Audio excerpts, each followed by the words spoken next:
So, first off, can you tell us why you entered the system, the foster care system? The first time or second time? Let's talk about both times. Okay. So the first time and the second time. The first time I was younger, so I've only been told this, but my younger sister got a skull fracture from falling out of her car seat, and then my parents lied about it, and then I guess that's how we got taken. Yeah. That was the first time? Yeah. Okay. I was like... and then you went to the foster care system, and where did you go from there? Me and my sister got placed in a kinship placement with my two younger siblings, and then around a year later, me and my sister got put into the foster care system, and we were placed in a single parent home with 2 other kids. Yeah, can you tell us about that first placement? From what I remember, it was okay, but you could tell, I don't know, she treated us differently from her other 2 kids. Yeah, why do you think she treated you guys differently? I don't really know. It's just okay, they're my kids, your guys aren't. Yeah. Yeah. How did that make you feel? It made me feel really out of place. The only person I really knew there was my sister, and we went to school most days, so it was I had to be on my own. Scared little girl going into school with nobody or nothing. Yeah. And you said that first placement was, you had some conflict with... Yes, with the 2 girls were around me, my sister's age, and our rooms were right across the hall, and they would tear a room up when we were asleep, and we would get in trouble. That's so frustrating. How were you frustrated? I mean, obviously, but it's I couldn't really do anything because she wouldn't believe us. Yeah. Why do you think she wouldn't believe you guys? Because it was her own kids? Yeah, it's just you can feel as a foster kid you're treated differently because you're not their actual kids. You're just there for money or something. Do you believe I truly believe people do that just for money. Oh wow. Sometimes, not all people, but sometimes. Yeah.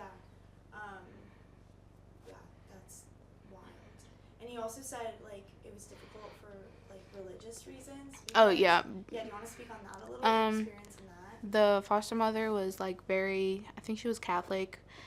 She was really religious, go to church, Bible study. And me and my sister were Baptist, so obviously it was a huge change, not a very major one, but a big one to me. And it was okay, I couldn't believe this because she said no. And it was she just tried to force her beliefs on me and my sister. Yeah. Sophie, can I ask a question? Yeah, for sure. So you said your first placement, you could tell they were in it for the money. Could you tell Sophie a little bit about what were some of those signs that you could tell that they were in it for the money? Different treatment. She would get her kids something say ice cream, and me and my sister wouldn't get any. Or especially around her family, we'd go visit and okay, you guys are included, but you guys aren't. Type stuff like that. Yeah. What would you get discluded from? I don't want to say trips, but they would do something locally, and we had to stay home with that parent or whatever. Yeah. Then again, I don't really remember. I was younger. Yeah. So that was that first placement. Yeah. And then what happened after that? We got reunification with our mom, and then when I was 9, and then it was good for the first year, and then throughout the next 3 to 4 years, CPS has been involved several times, but never a case open. So it's it changed for a little bit, and then it just got worse. It got worse with your mom? Yeah. How did it get worse with your mom? Her addiction started getting a lot worse, and then neglect got a lot worse, and responsibilities were put on me a lot more. That's right, because you said you kind of had to pick up a parental role Yeah. for your siblings. What is that like to be a kid and to have to be the parent while your mom is still around, but you're picking up? What is that like? Well, for the longest time, my older sister had that role until she went away, and then I'd say I found it normal because it was like, okay, I've seen it my whole life. It's my turn. So it was like, okay, I'm used to this. But, yeah. That's crazy. Did you, like, feel, like, how was your life affected by that? Really socially, like, none of my peers could understand, like, I wouldn't, like, really go to school because I had to watch my siblings, or, like, I fell back academically, socially, and, like, just, like, to myself. And so, like, by myself. So I was, like, a loner. Yeah. So, after, do you have any more questions on this? No, I was gonna ask about like how it affects your childhood. Like, Oh, okay. touch base on. We can talk about it more if you want. Yeah. Okay. Okay, so, like, looking back at my childhood and, like, once I, like, learned, like, okay, that's not okay. It's, like, I'm really mad because, like, that was my childhood. I can't get that back. And it's, like, I'm sad, but it's, like, I can't do anything. I just gotta be positive.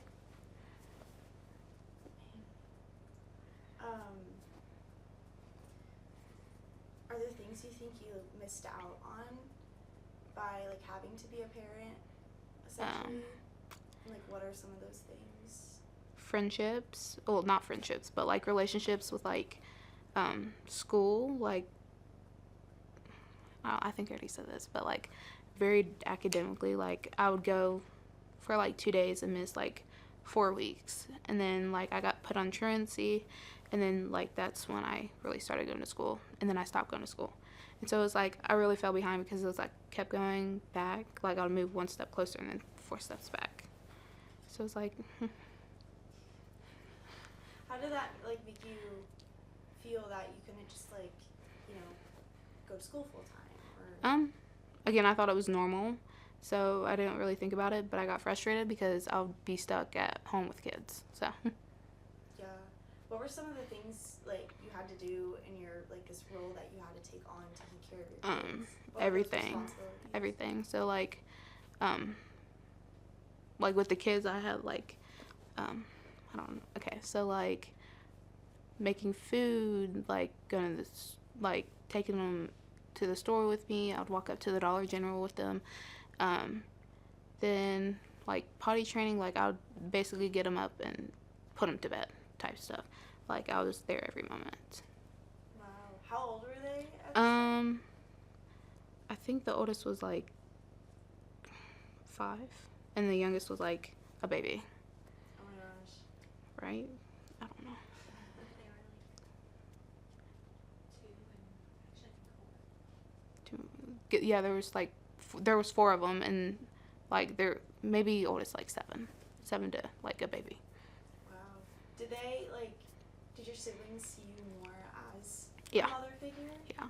I mean, you can definitely tell that, like, disciplinary type, like, my mom would, like, okay, I'm being a mom, but they wouldn't listen to her. Like, they wouldn't do anything she said. So, like, again, fell on me to do what she needed to do. And they would, like, listen to you? Yeah. Practically. Wow. That is wild.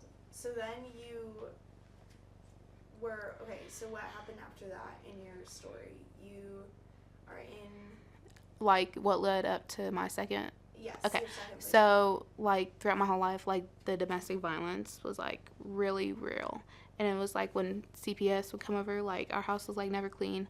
But it's, like, once that social worker was there, like, we would be cleaning for, like, hours. And then, like, the next visit, we'd have to do the same thing. But it was, like...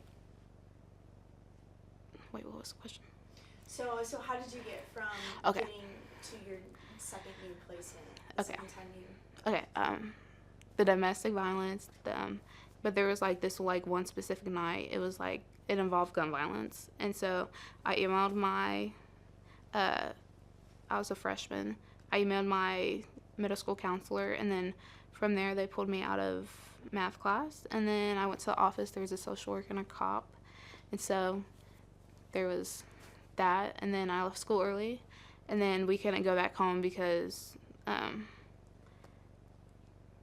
well, like, the kids' dad did that. He was there, and so we had to go live with a friend for like a month, and then that didn't work out, and then we got put in a kinship placement. Okay, so you sent the email Yeah. to your social care worker. My mom doesn't know that yet, though. Okay. What were you feeling when you had to reach out in that moment? Finally, somebody helped. Like I was like so like done with it, because it's like you're not only putting my mom's life in danger, like it's also me and the kids. So it's like even the police, like they like knew our address by like, because it was like so many like calls to our house or apartment. So it was like finally some help. Yeah, why, like, if they were coming, you know, if people were coming and seeing your situation, why don't you think, like, why did it have to get to the point of that? Because we hit it, like, especially me, hit it really well, because it's like, okay, she's my mom. Like, for the longest time, I was like, okay, well, I love my mom, I don't want this to happen. But like when I got older, like I was like, okay, I can't do this anymore. And so I like reached out. Are you happy with that decision? Yes, I wouldn't take it back. Good. Any other questions? Yeah. So do you ever struggle with like feeling safe at all? And if you could tell it to Sophie. Sorry. Not okay. Well, when like I would say like I gotten better, but it was like I never like felt that unsafe again, if that makes sense. Like, okay, like that happened, I don't know what else is gonna happen. But like as I grew, like as I aged out, I was like, okay, I have to protect myself now. So it's like, what was the question? Do you ever struggle with feeling safe? No. Well, what you were talking about was really interesting too. Do you have more like, was there ever a moment where like, whether you were laying in bed just thinking about it, where you're like, man, it like kind of sucks? Like this, what do you mean by sucks? Like, I don't know, because I have a history with gun violence as well, and so I know what it's like to just kind of like at the end of the day, specifically, when something like that happens, where you're like, that was like terrible, and like finally all that emotion is washing over you. Yeah. Could you tell Sophie a little bit about that? After my kinship placement, we were placed in a home with 2 parents and 2 kids, and then it was like, okay, eye-opening, because that's where I learned like, okay, it's okay to be a teenager. And they took care of my siblings. I didn't have to. So it was like a process over time. It wasn't just something that happened overnight. And so I was like obviously, like, okay, I look back on my life now and was like, that was terrible. Like, that was horrific. And so it was like, yeah. What was it like to like have to learn to be a teenager? it was definitely hard, because when we first got there, like the boys, well, the kinship placement, my 2 oldest of the youngest siblings went to their grandparents, and then me and my youngest 2 brothers went to the system. And so it was like definitely hard, especially with them 2, because they were so young. And I was like, okay, well, I've been their parent, you guys can't do anything or something. But it's like it took over time. Like they had the parent role and I had to learn how to be a kid. That's when I started going to school like every day, got my academics up, and then just like really made friends by myself. And it was like those relationships you're supposed to have as a teenager, I had. That's awesome. That's incredible. Thank you. Did it ever feel like a sense of relief? Yes, it was like a breath of fresh air. Like now that I look back, because we were only there for about 6 months, but it was like, okay, this is way better than my whole life. Like, and so I was just like, okay, finally, some prayers answered. Yeah. Yeah. So you gotta like feel like you're being like it was like normal. Like you could just be like you just exist. Yeah, that was my new normal. Like that was like, okay, I can finally breathe without having to worry about something. Yeah. So where are you now? What are you up to now? Okay. I am about to move out into my own apartment. Going to college, work full time, have my own car. Just moving up in life. Get it, girl. Congratulations. Thank you. What is your relationship like with your caseworker, especially now that Julie. I love Julie. She was, like, that's, like, I feel like that's very vital for, like, foster kids to have somebody, okay, if I can't tell my foster parents, who can I tell? It was just, like, something, like, a connection. Like, I feel like every person needs to have, like, a safe space. Because, like, not every foster parent is going to, like, take into consideration. Like, you never know, like, who you can trust when you first get there. So it's like that, just stability. Like, she was my stability for the longest time. Incredible.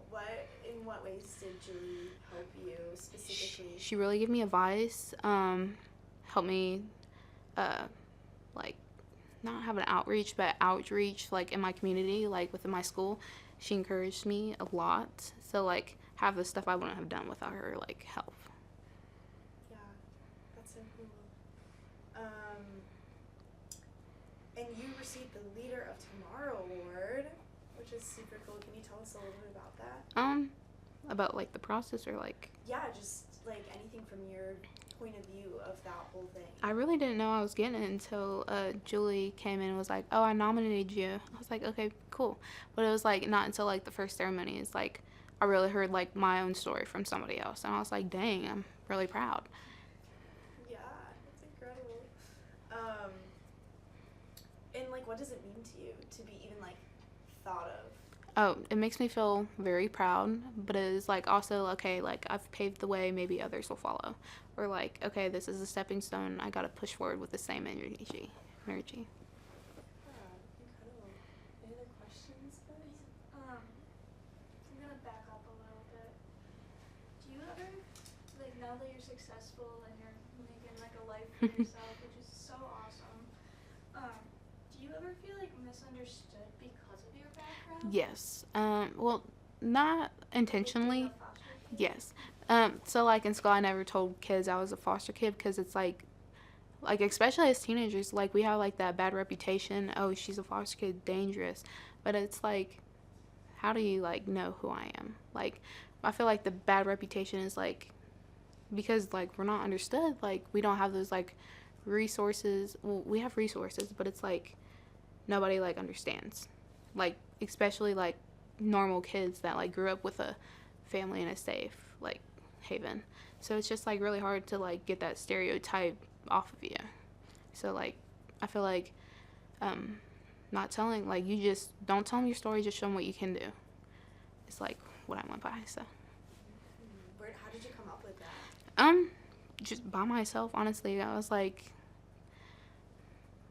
I'm not, because, like, in my school, it's, like, very obvious, like, if you're a foster kid, like, in my old school. So I was like, okay, like, if you ask me, I'm gonna tell you, but it's, like, I'm not just gonna tell you. Wait, what was the question? Like, that little saying that you came up with, like, don't tell them, but Yeah. show them what you can do. Yeah, it's, like, very much don't judge a book by its cover. I feel like, you don't know their story. You don't know, like, you just, like, know them from their, like, what they're doing, not their past. I think you're an excellent example of Thank that. you. And that your circumstances were so outside of your control and anything that you could have done. But it's incredible that you've taken what you have and you've just, like, absolutely just, like, done everything. Thank you. So incredible, yeah. If you have time for me to ask a question. Yeah. I could be a little late to work. It's fine. Oh, wait, yeah, I totally forgot. What time is it? I can be. It's okay. I can let you continue with your questions. Well, no, I'm at the end of my questions, so if you have any. It's kind of like backtracking to your siblings when you took on the role of, like, a parent. Did you feel relief or not so much when you went to your first placement and you didn't have that role anymore? It took me a while to adjust, but it's like obviously, like, still part of me is, like, protecting them. It's because I've done it for so long, and it's, like, hard to let go. Like, you never fully let go of what you, like, that's your siblings. Like, I feel like any person who has siblings, like, knows that feeling. And it was like, okay, like under all of it, I'll be like, I will step in again if it comes to that. Do you see them super often? No, the two youngest left, December 17th, 2022, and I haven't seen them since then. Yeah. It makes me feel really sad. Like, I try to message your dad, leaves me undelivered. It's just like half the stuff I did, it was like for them, or like the thought of them kept me pushing, because like that was my motivation through it all. Like, got to do better for them.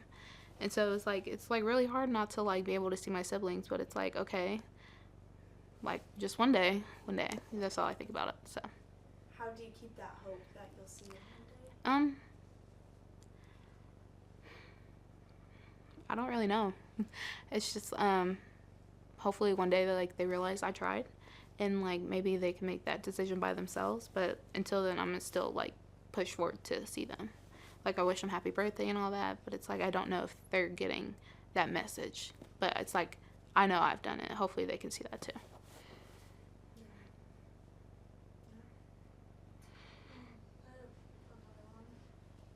With all the challenges you've gone through and persevered, does it ever like feel like times that there's like the world's against me and doesn't want me to succeed? Yes, but then like before, like right after high school, I don't want to say I was like depressed, but I didn't know what I was gonna do, because like I knew what I was gonna do, but I didn't know what I was gonna do, because I had this plan in my head, but it's like life has its own path. It's gonna throw you like different obstacles.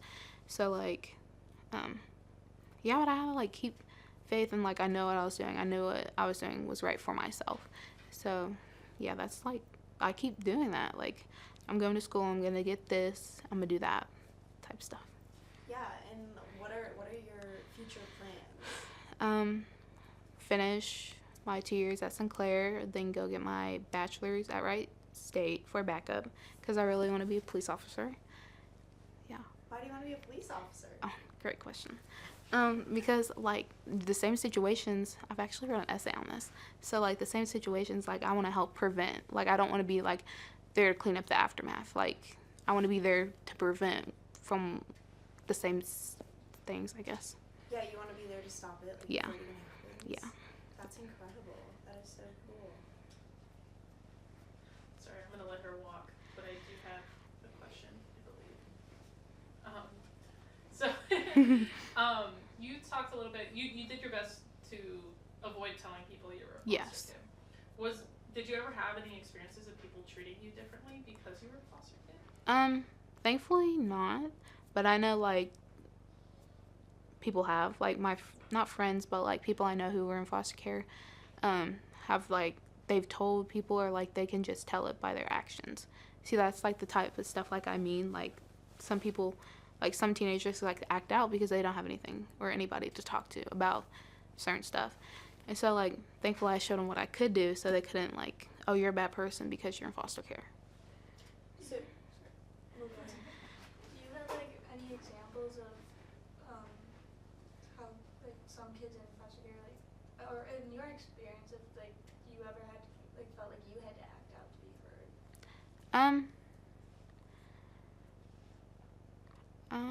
Yeah, to get my,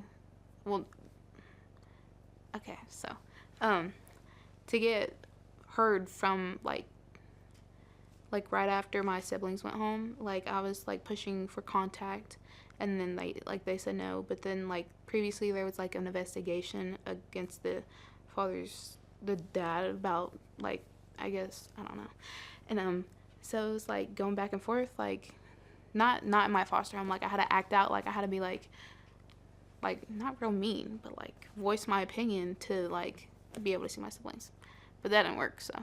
how frustrating is that you... It's very frustrating, because it's, like, how am I going to go to see him every day and not see him for, like, 3 years? So you don't know when you're going to see them again? No, but, like, some of my family have, like, pictures, and they send them to me, so, like, I have, like, updated pictures of them.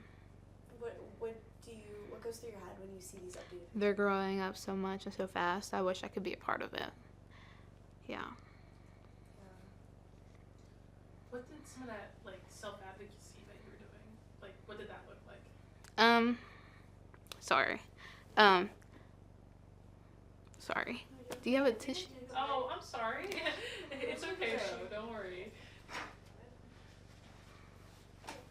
Can you cut that out? Yeah.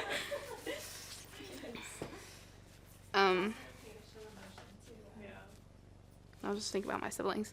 You said self-advocacy. Really, like, putting your voice out there for others to hear. Like even through Julie, like, I would tell her, and she'd, like, if people weren't listening to me, she'd, like, make my voice known. And, like, same with my foster mom. Like, I never, like, had somebody, like, I never had that before. So it was, like, different. And so it was, like, dang, people care about me. Like that. Like, period. Yeah. Any other questions, guys?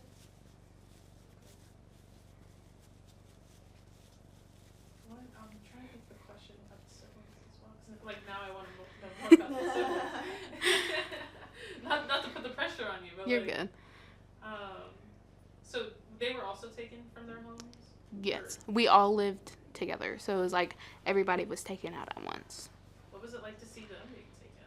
Because it's one thing for it to be yourself, but it's different to see someone taken out. I was thankful enough to like their kinship placement. They kept us all together, but then I know the two oldest were going to their grandparents, and like they're gonna be taken care of. So like my main worry was like, okay, I need to protect me and my younger siblings, and so like thankfully we got placed together, and we were placed together up until they left. And so it was like, I'm just like so thankful for that, because I don't know what I would have done. I probably would have acted out. Yeah. I just can't imagine like being separated from siblings. It's definitely like a challenge, but it's like you gotta remember, like, I gotta put myself first so I can be better for them. Yeah. Yeah, that's huge. And with like the hope that you will see them again and be with them, and yeah. We can probably let it go to work. What? Let it go to work? Yeah, let her go to work. Oh, yeah, we can totally let you go to work. Yeah, we can wrap this up. Good? Amazing. Awesome. Thank Well, you. Thank you so much.